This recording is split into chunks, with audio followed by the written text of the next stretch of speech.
Les accidents des engins à 2 et 3 roues à Kourougo ont occasionné pour le seul mois de juin 2022 325 blessés avec une vingtaine de morts. Des données du CHR de Kourougo. Pour réduire le taux d'accident, la direction du civisme et de la citoyenneté du ministère de la promotion de la jeunesse, de l'insertion professionnelle et du service civique est à Kourougo. Nous sommes à la 12e édition de la Semaine nationale du civisme. Séance de sensibilisation sur le port du casque, le respect des feux tricolores et la limitation de vitesse. Apporter le casque. S'il n'a pas de casque, il n'a qu'à se trouver un casque. De lui dire aussi de respecter le feu, de ne pas décoller tant que le feu ne passe pas au vert devant ses yeux. Voilà, parce qu'ils ont l'habitude de décoller quand il reste 3 secondes, 4 secondes. C'est pas normal. 3 secondes suffisent pour provoquer un accident. Cette sensibilisation sur le civisme s'est poursuivie dans les villages. À Doka, les populations sont exhortées au respect de l'autorité. Une séance de planting d'arbres dans le village de Moroviné pour sensibiliser les populations sur la protection de l'environnement. Nous invitons la jeunesse, comme cela est fait ce matin, à planter les arbres, à contribuer à la restauration du couvert forestier. Et c'est à ce titre que nous saluons vraiment l'engouement de la jeunesse de ce village. Et nous les invitons vraiment à suivre l'évolution de ces arbres qui sont plantés. À travers toutes ces activités, le ministère de la promotion de la jeunesse, de l'insertion professionnelle et du service civisme veut amener la jeunesse à une prise de conscience et à la responsabilité.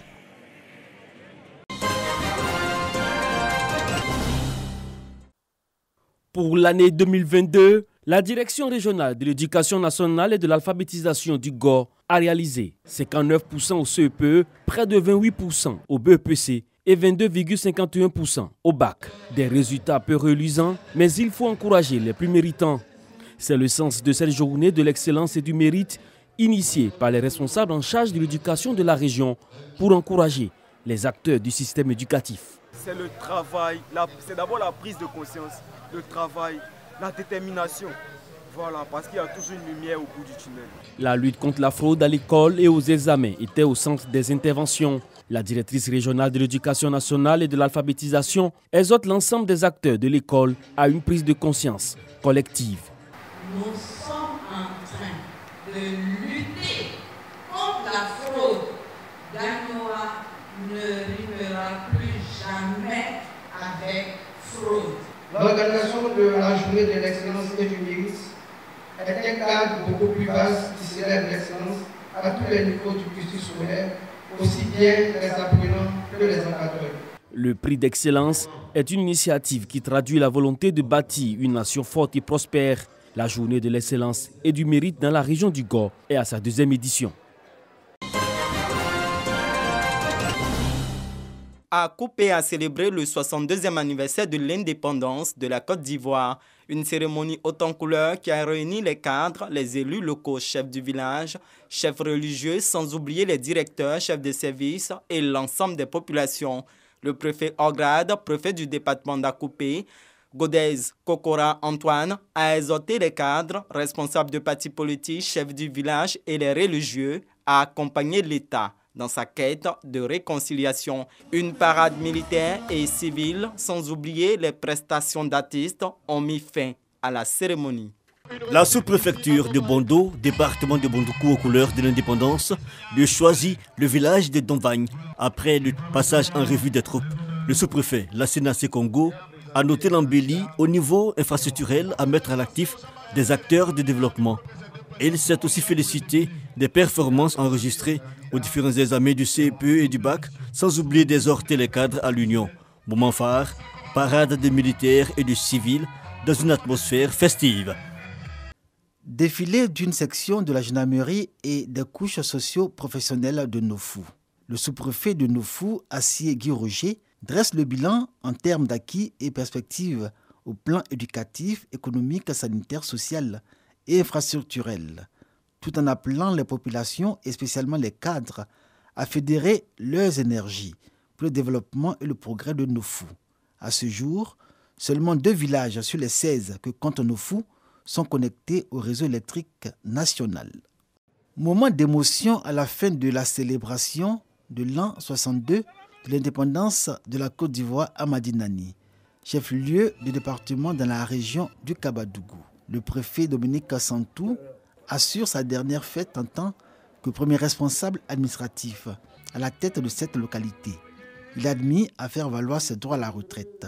C'est un homme qui quitte Madinani heureux et fier de voir la cité du Nord rayonner au plan culturel, sportif, éducatif, social, économique et sécuritaire. Salut aux couleurs et défilé civilo-militaire à Ananda, région de l'Ifou. Bienvenue à la célébration du 62e anniversaire de l'indépendance de notre pays. Une occasion pour le sous-préfet d'instruire ses administrés sur le développement impulsé à la Côte d'Ivoire et à leur localité par le président Alassane Ouattara et d'indiquer que cela est favorisé par la paix sans cesse entretenue par le président de la République. Isabelle Léa Yao exhorte à emboîter le pas au chef de l'État. Objectif, développement et épanouissement populaire à Ananda et en Côte d'Ivoire. Historique. C'est la toute première fête de l'indépendance que célèbre la sous-préfecture de Samanza en ce 62e anniversaire de la Côte d'Ivoire souveraine. La cérémonie a été le prétexte pour le sous-préfet Diomandé Nambala Estelle de rappeler les acquis de cette localité et ses nombreux manques, indicateurs de nombreux défis que Samanza est appelée à relever. Cette jeune sous-préfecture dans la région de l'Ifou, ouverte seulement en 2021, compte sur l'union, la solidarité et la synergie d'action de ses filles, fils et cadres pour le développement et le progrès de Samanza. À Anandié, après avoir expliqué les différentes mesures sociales prises par le chef de l'État visant à améliorer le pouvoir d'achat des travailleurs, le sous-préfet d'Anandié, Marcel Koulibaly, a appelé les populations résidant dans sa circonscription administrative à cultiver les valeurs de paix et de cohésion sociale entre les communautés. L'administrateur civil a également plaidé pour le renforcement de l'union des fils et filles d'Anandié, souvent traversée par des querelles de leadership. Marcel Koulibaly a par ailleurs insisté sur le respect des procédures en matière de lotissement dans la localité. Plusieurs semaines avant la date du 7 août, marquant la célébration de l'indépendance de la Côte d'Ivoire, le préfet de Fakobli, Koukoura Mouni François Xavier, a invité les populations à une participation massive avec promesse d'une belle cérémonie. Le jour J, il a articulé son message autour de la nécessité de consolider, de vivre ensemble et travailler au développement de Fakobli. Clou de cette fête de l'indépendance dans cette localité, la récompense des meilleurs élèves et la distinction de plusieurs membres de la communauté éducative. Les populations de la sous-préfecture de Tiémé, région du Kabadougou, ont commémoré les 62 ans de la cession à l'indépendance de la Côte d'Ivoire. Défilé des différents composants de la population a été l'un des temps forts de cette célébration. Une mobilisation qui matérialise l'attachement des populations à la mère patrie. Dans son adresse, le sous-préfet de Tiémé, Adolphe Seyou, est revenu sur tous les efforts déployés par le gouvernement pour l'essor de la localité, addiction en eau potable, construction des centres de santé, d'écoles primaires, électrification de tous les villages, des réalisations qui ont changé le visage de Tiémé et le quotidien des populations. Les populations de Danané dans toute leur diversité ont célébré avec faste le 62e anniversaire de l'indépendance de la Côte d'Ivoire. Nguessan Kwaku Germain, préfet du département de Danané, a dans son adresse relevé le bond qualitatif effectué par son département en matière de développement, surtout dans les domaines des infrastructures routières, la santé, l'éducation, entre autres. Il a de ce fait exhorté les populations de Danané à maintenir la paix et la cohésion sociale pour continuer dans cette dynamique de développement.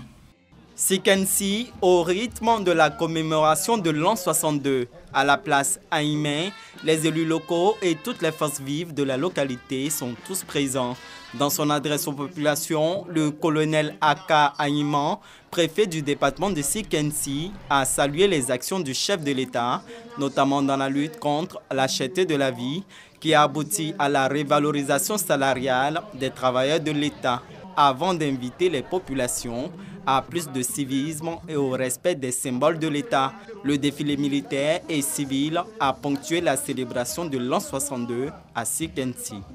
La commémoration du 62e anniversaire de l'indépendance de la Côte d'Ivoire a été l'occasion pour l'OAC Irma, épouse Yedes, sous-préfet de Maple, d'exhorter les familles fondatrices de Maple à organiser les assemblées générales et les consultations populaires pour la désignation du chef du village.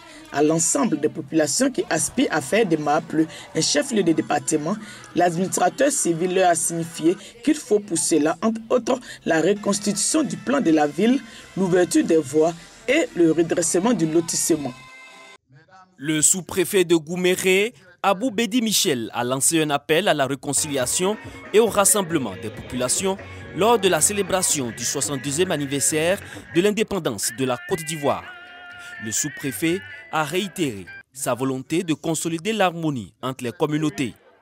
Il a également salué les mesures prises par le gouvernement en faveur des fonctionnaires et la poursuite du dialogue politique entre les leaders politiques. Le défilé civilo-militaire a mis fin aux festivités.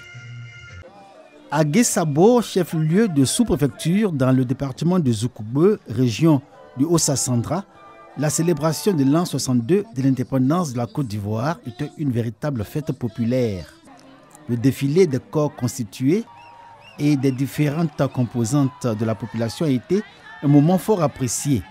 Le sous-préfet Gilégui Liliane Georgette a rendu hommage aux pionniers de la lutte pour l'émancipation de la Côte d'Ivoire et invité les forces vives de Guessabo à œuvrer pour le développement et le progrès de cette localité.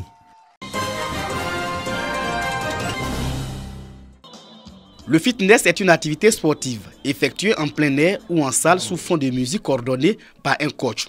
Les clubs de cette pratique sportive permettant de maintenir la forme, perdre du poids ou de rééduquer des personnes suite à un accident ou d'une maladie sont légion dans les quartiers des grandes villes du pays. Dans la région de Béké, les responsables de ces clubs sous la houlette de la FIRAP régionale, Fédération ivoirienne des randonnées pédestres et du bien-être, ont décidé de fédérer une union pour coordonner les actions de ces clubs en vue d'une forte adhésion des populations. Il y a longtemps que nous avons commencé. À un moment donné, il faut s'arrêter pour voir qu'est-ce que nous valons, qu'est-ce que nous pouvons faire, qu'est-ce que nous pouvons apporter. Cette idée de la FIRAP saluée par les autorités de la ville de Bouaké. J'ai été heureux, surpris de voir cette cohésion-là parce que tout le monde se retrouve ici. Le sport, c'est une famille et ça nous permet de nous côtoyer. Il y a des élèves, il y a des mécaniciens, il y a des manœuvres, il y a des directeurs de banque, il y a des élus, tout le monde se retrouve dedans. Donc bravo à vous. Les clubs de fitness et de randonnée des 4 départements de la région du Béké se retrouveront chaque mois pour des activités communes. Désormais, chaque 2 mois, mais chaque 3 mois, nous ferons une grande sortie quand même pour montrer aux gens que le sport, c'est pour avoir la santé. Les 4 départements de la région du Béké comptent une trentaine de clubs avec plus de 10 000 personnes.